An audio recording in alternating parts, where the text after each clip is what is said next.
Good afternoon, I'm Brian Reagan, and this is Tyler Kelly. And we're coming to you this with our midday meditation. Today we are in Isaiah chapter 2, verses 1 through 4. And Tyler, if you don't mind reading those. The word that Isaiah the son of Amoz saw concerning Judah and Jerusalem.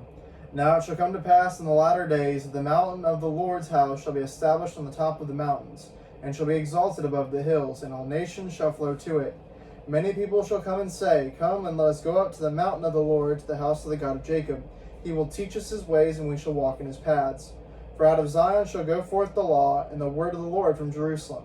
He shall judge between the nations, and rebuke many people. They shall beat their swords into plowshares, and their spears into pruning hooks. Nation shall not lift up sword against nation, neither shall they learn war any more. All right. And so, as this passage begins, and this is one of the keystone passages, looking forward to the time of Messiah. He says, in the last days, or in the latter days, verse 1. In Acts chapter 2, when the Apostle Peter quotes Joel chapter 2, yes, Isaiah 2, Joel 2, and Acts 2 all go together. Peter says, what you see happening right now is that which was spoken of by the prophet Joel.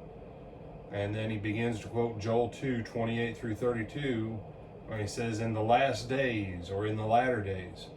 And then also Hebrews chapter 1. God, who at sundry times and in diverse manners spoke in times past unto the fathers by the prophets, has in these last days.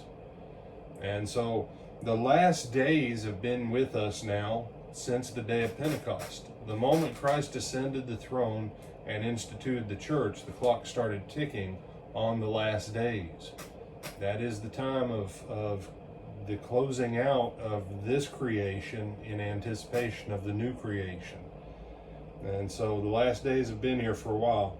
The other thing we want to look at is the house of the Lord. What is the house of the Lord? And Tyler, if you don't mind reading 1 Timothy 3 and verse 15. But if I am delayed, I write so that you may know that how you ought to conduct yourself in the house of God, which is the church of the living God, and pillar and ground of the truth. All right.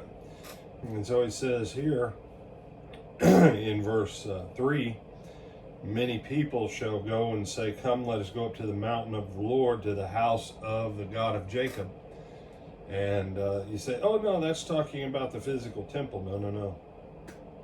For out of Zion shall go forth the law and the word of the Lord from Jerusalem. This is what we see happening on the day of Pentecost. They were in Jerusalem. All those nations that were there that day, all right, they heard the gospel. They were added. The church became the church. Peter and the apostles, they couldn't be the church. Jesus didn't build the church while he was here physically. That's why it says to Peter, I say unto you that you are Peter, and upon this rock I will build my church. Because the church wasn't here yet. But 1 Timothy 3:15 tells us that the house of God is the church of the living God. And then one other very quick thing, verse 4, he says, they shall beat their swords into plowshares and their spears into pruning hooks. The they there is talking about the people that come up to the house of the Lord. It's not talking about the nations or the peoples generically. It's talking about those people that come to Christ. That we're supposed to be a people of nonviolence.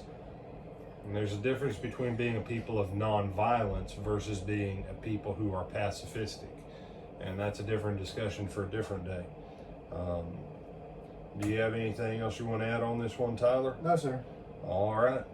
And with that, we bid you good afternoon, and Lord willing, we'll see you tonight for Twilight Talks.